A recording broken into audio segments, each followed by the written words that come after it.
स्वर्ण कुटी बनी हुई है, वहीं पे भैया श्री राम, माता जानकी और लक्ष्मण जी का निवास है। अब भरत जी दौड़ लगाते हैं ऊपर पहाड़ में चढ़ने के लिए, बीच में गिर जाते हैं, घुटनों से रक्त बहने लगता है, फिर उठ खड़े होते हैं, फिर दौड़ते हैं ऊपर। अब ऊपर देखो आज सेना लेकर के ही आ गया है, मानो अब घेरेगा, पकड़ेगा, हमें बंदी बनाएगा क्या।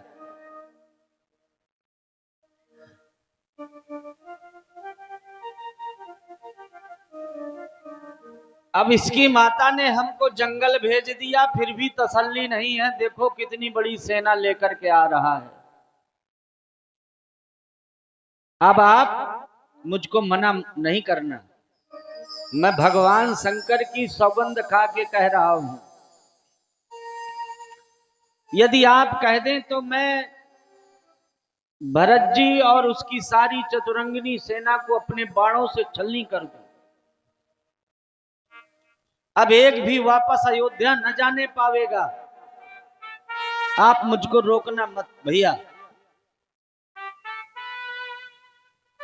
भैया श्री राम समझाते हैं, लक्ष्मण,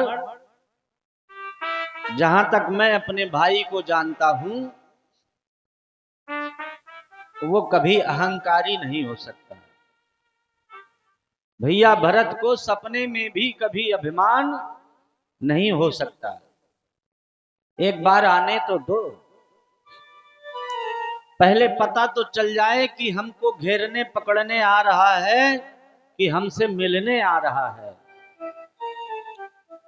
सीता जी कहती, मैंने तो रात में सपना देखा, माताएं विधवा का वेश बनाए हुए हैं, पिताजी का जैसे स्वर्गवास हो गया।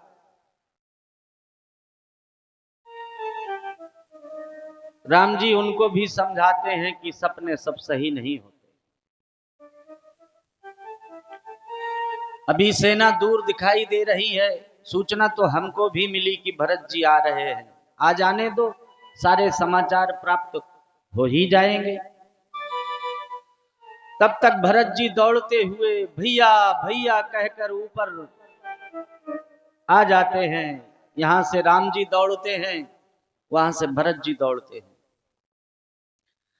दौड़कर भरत जी धरती में लेट जाते हैं, पैरों को पकड़ लेते हैं। भैया श्री राम भरत जी को उठाना चाह रहे हैं, जबरदस्ती उठाते हैं, और जब भरत जी नहीं उठते तो राम जी उनको खींच कर उठाकर अपने हृदय से लगा लेते हैं। बोलो चित्रकूट धाम की जय हो।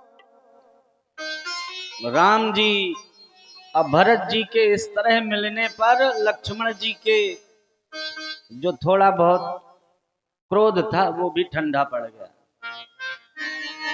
उनका धनुष कंधे में से अपने आप खिसक करके नीचे गिर गया। ये दृश्य देखकर सीता जी तो साड़ी का पल्लू अपने मुख में लगाकर धीरे से हंसने लगी कि लक्ष्मण जी का तो धनुष ही गिर गया। क्रोध दिखा रहे थे ना, अब लजा गए कि मैं क्या सोच रहा था। जाकर के क्षमा मांगते हैं, भैया भरत के चरणों में प्रणाम करते हैं। राम जी दौड़कर जाते गुरुजनों को प्रणाम करते हैं। माताओं में सर्वप्रथम माता कैकेयी को जाकर प्रणाम करते हैं।